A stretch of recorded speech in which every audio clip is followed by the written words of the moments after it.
Good morning student. आज class 11 Hindi पद्य साहित्य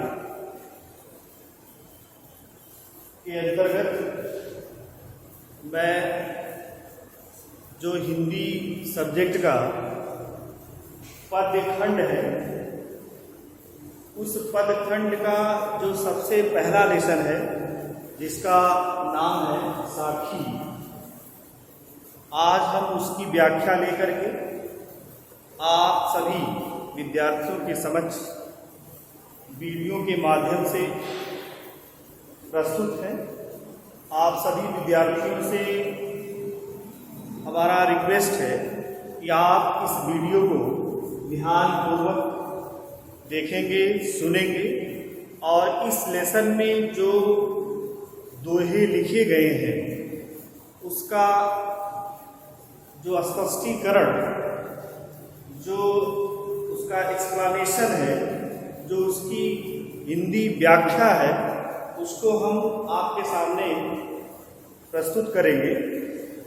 तो प्यारे बच्चों, आप क्लास 11 के विद्यार्थी हैं और आप इस शब्द से और इस पाठ को लिखने वाले जो कवि हैं कबीरदास, दोनों से पूर्व परिचित भी हैं, क्योंकि क्लास 9 में आपको एक बार कबीरदास के बारे में भी बताया गया था और उनका जो लेसन था साखी उसके विषय में भी बताया गया था।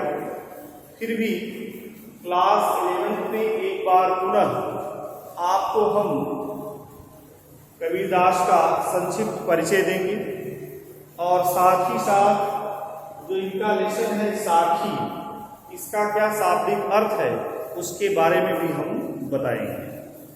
तो प्यारे विद्यार्थियों, अब आप तैयार हो जाइए। सर्वप्रथम आपको यह ज्ञात है कि कबीरदास भक्तिकालीन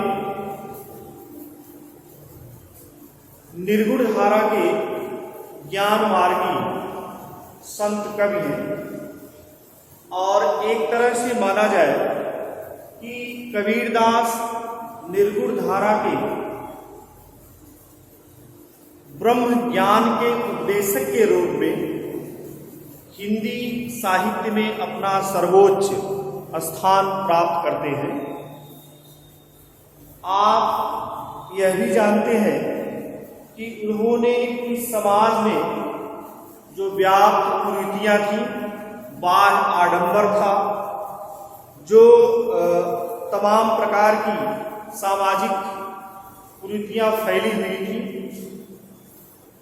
मूर्ति पूजा से लेकर के और मस्जिद में नमाज तक का इन्होंने पूरी तरह से विरोध किया है, उसका खंडन किया है। कबीरदास संत परंपरा के कवि थे और यह साधुता का जीवन व्यतीत करते थे। इसीलिए इनकी जो भाषा थी वह कोई एक प्रकार की भाषा नहीं थी, बल्कि हक्कड़ी की तरह, एक संत की तरह, एक योगी की तरह इधर उधर घूमते रहते थे और ऐसे में जो भी शब्द, जो भी वाक्य इनके मन में, इनके विचार में आ जाते थे, उन्हीं शब्दों का प्रयोग करके ये दोहे का निर्माण करते थे। ऐसे में वे दोहे कबीर अमृत बाणी के नाम से आज भी हमारे इस हिंदी जगत में प्रसिद्ध है। तो कबीरदास ने जो लेसन लिखा है आपकी हिंदी जो पद्य की या पद्य खंड है उसमें उसका नाम है साखी। साखी का सीधा अर्थ होता है साक्षी। साक्षी का अर्थ हम ऐसे लेंगे जैसे किसी बात का प्रमाण देना, प्रूफ देना। यानी साक्ष्य प्रस्तुत करना। तो साखी का शाब्दिक अर्थ होता है किसी भी बात का साक्ष्य प्रस्तुत करना, उसका प्रूफ देना, और प्रूफ यानी प्रमाण देकर के अपनी बात को सिद्ध करना। इसीलिए कबीरदास ने इन दोनों को जिस लेसन में संकलित किया है उसका नाम क्या रखा है? साखी रखा।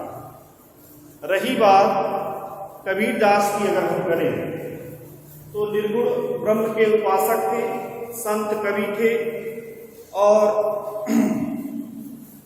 आत्मा परमात्मा के मिलन और बिछड़ने की बात ये हमेशा करते थे। इस तरह कबीरदास का जो जन्म है वह 1398 ईस्वी में हुआ था, और ऐसा माना जाता है कि इनका जन्म एक तालाब के किनारे हुआ था। एक किंवदंती है कि कबीरदास का जन्म एक ब्राह्मणी कन्या के गर्भ से हुआ था, जिसने लोक लज्जा के कारण इन्हें ले जाकर के उस लहरतारा नामक तालाब के किनारे छोड़ दिया, जहां पर रमानंद जी ने इनका पालन पोषण किया। और यह भी बात सामने आती है कि उस तालाब के किनारे छोड़ने के बाद दो जुलाहे दंपति थे, नीरू और नीमा, जो निसंतान थे। तो इन्होंने कबीरदास को यानी उठाया और अपने घर ले गए और इनका पालन पोषण किया। ऐसे में यह माना जाता है कि कबीरदास के गुरु रामानंद जी भी थे, और मुस्लिम धर्म में भी इनका पालन पोषण हुआ था, इसलिए इनके गुरु का नाम शेख तकी भी था। इनकी पता लोई था, और इनके दो बच्चे थे, एक पुत्र और एक पुत्री। पुत्र का नाम था कमाल और पुत्री का नाम था कमाली। कबीरदास की एक शब्दावली हर समय हमारे सामने एक साक्ष्य के रूप में हमेशा प्रस्तुत होती रही है, जो वह बार बार इस बात को कहते थे कि मस्त कागज छुयो नहीं, कलम गही नहीं हाथ, ढाई अक्षर प्रेम का पढ़े सो पंडित हो।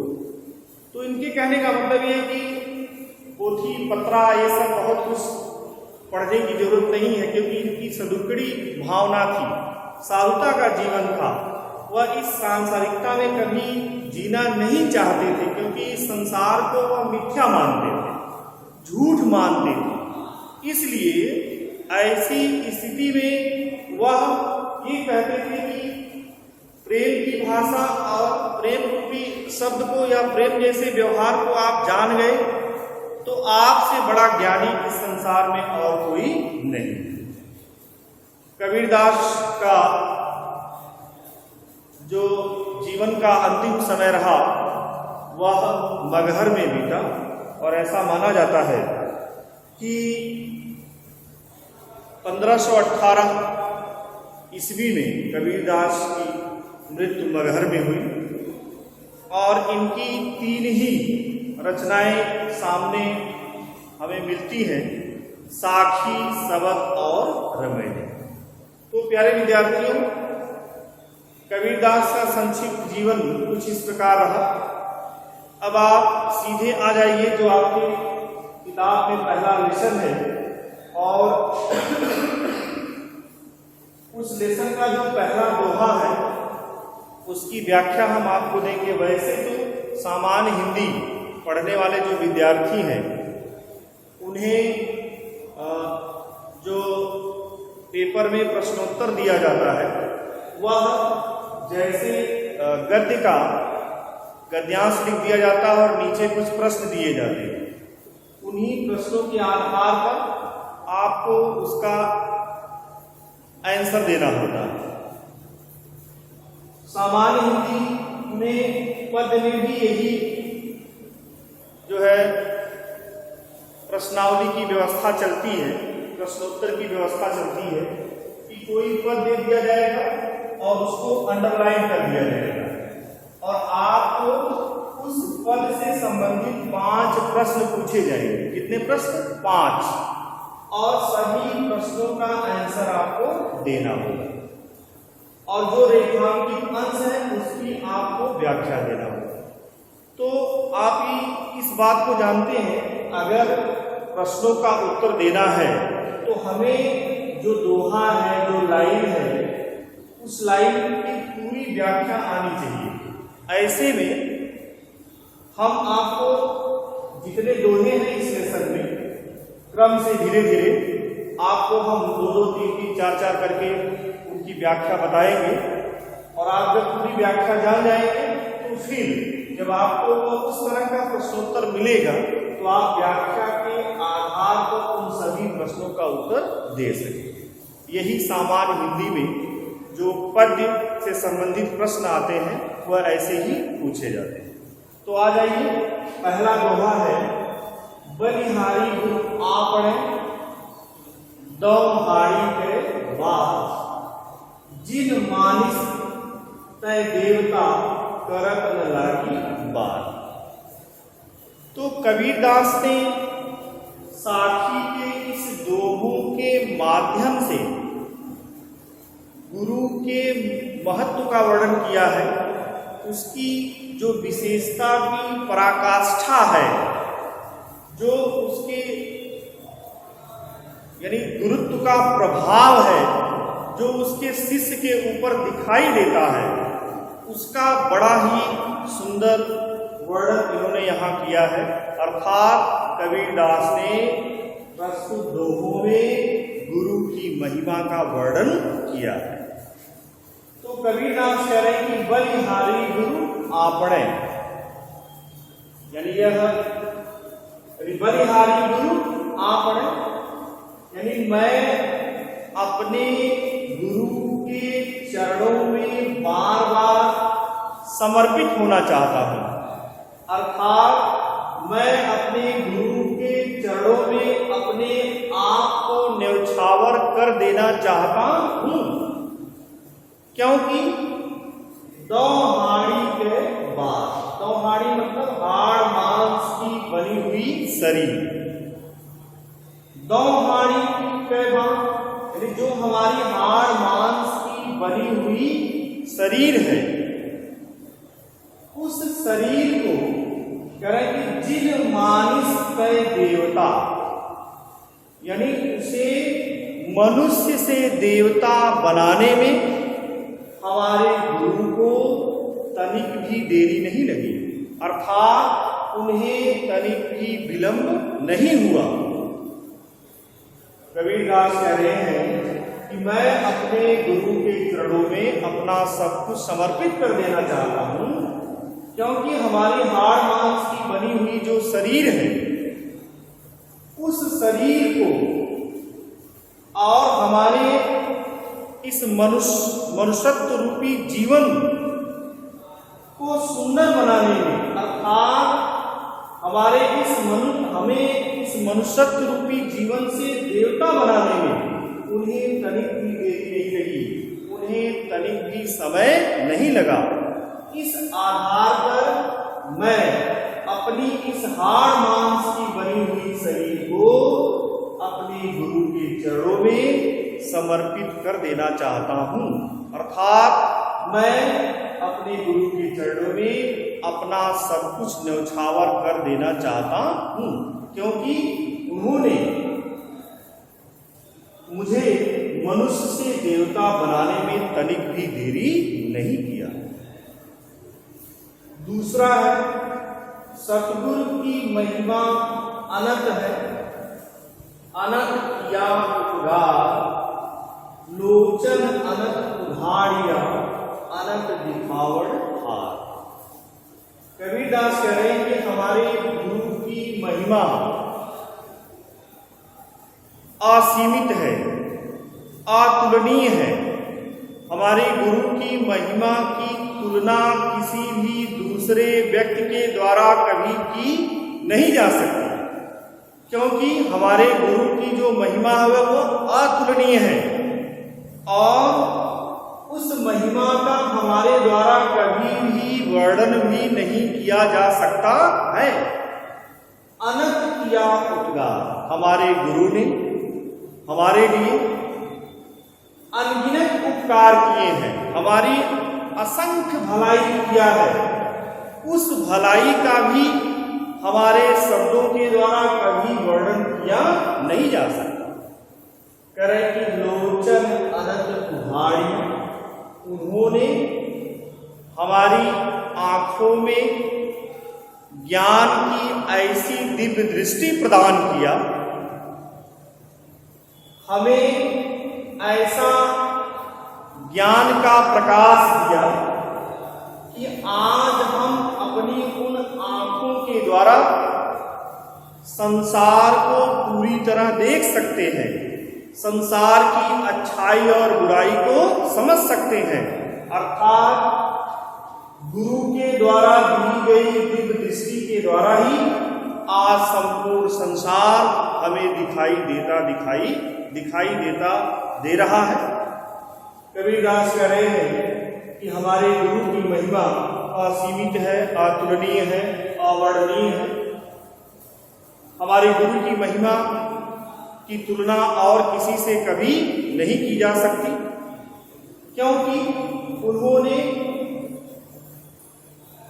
हमारा बहुत सा उपकार किया है, हमारे साथ बहुत सी भलाई किया है, हमारे हृदय में ज्ञान का प्रकाश फैलाया है। आज उन्होंने हमें हमारे नेत्रों में ऐसी दिव्य दृष्टि प्रदान किया है कि जिससे हमारी आंखें खुल गई हैं और हम इस असीमित संसार को पूरी तरह देख रहे हैं। अर्थात हम कह सकते हैं कि हमारे गुरु की महिमा असीमित है, अतुलनीय है और उसका वर्णन कभी किया नहीं जा सकता। तीसरा है दीपक दिया तेल भरी बाती दही, अगर पूरा किया विसावना बहुर न आवे पर। कबीरदास कह रहे हैं कि दीपक दिया तेल भर। कबीरदास कह रहे हैं कि हमारे गुरु ने हमारे शरीर रूपी दीपक में ईश्वरीय प्रेम रूपी तेल को भर दिया है। कबीरदास कह रहे हैं कि हमारे गुरु ने हमारे शरीर रूपी दीपक में ईश्वरीय प्रेम रूपी तेल को भर दिया है, बाकी दही अघट, और उस दीपक में ज्ञान रूपी अक्षय बत्ती को डाल दिया है। अर्थात हमारे हृदय में ऐसी ज्ञान की बत्ती को उन्होंने डाल दिया है कि वह ज्ञान की बत्ती का जो प्रकाश है वह कभी भी समाप्त होने वाला नहीं है। पूरा किया विसाहुला, जिसके कारण हमारा जो इस संसार के प्रति मोह माया रूपी भाव था वह हम पूरी तरह से भूल चुके हैं और बहुर न आवे हट, और अब हम इस संसार में पुनः आना नहीं चाहते हैं, क्योंकि हमें गुरु का ज्ञान प्राप्त हो गया है। पुनः सुन लीजिए, कबीरदास कह रहे हैं कि हमारे गुरु ने हमारे शरीर रूपी दीपक में ईश्वरीय प्रेम रूपी तेल को भर दिया है तथा कभी भी समाप्त न होने वाली अक्षय बत्ती को डाल दिया है, जिससे आज वह जो ज्ञान रूपी बत्ती है वह हमारे हृदय में ज्ञान का प्रकाश फैला रही है, जिसके कारण हम इस सांसारिक मोह माया रूपी जो भाव है, जो संसार की सांसारिकता है, उसे पूरी तरह भूल गए हैं। हमें गुरु के ज्ञान के मिलने के कारण अब ऐसा लग रहा है कि बहुर न आवे हट। अब हम इस संसार रूपी हट यानी बाजार में पुनः आना नहीं चाहते हैं। स्पष्ट शब्दों में कह सकते हैं कि कबीरदास कह रहे हैं कि जब मनुष्य को गुरु का ज्ञान प्राप्त हो जाता है, उसके हृदय में ज्ञान का प्रकाश फैल जाता है, तो वह इस संसार की जो सांसारिकता है, जो मोह माया है, उसको पूरी तरह से भूल जाता है और वह फिर इस संसार रूपी बाजार में नहीं आता है, अर्थात उसे मोक्ष की प्राप्ति हो जाती है। That's all. धन्यवाद।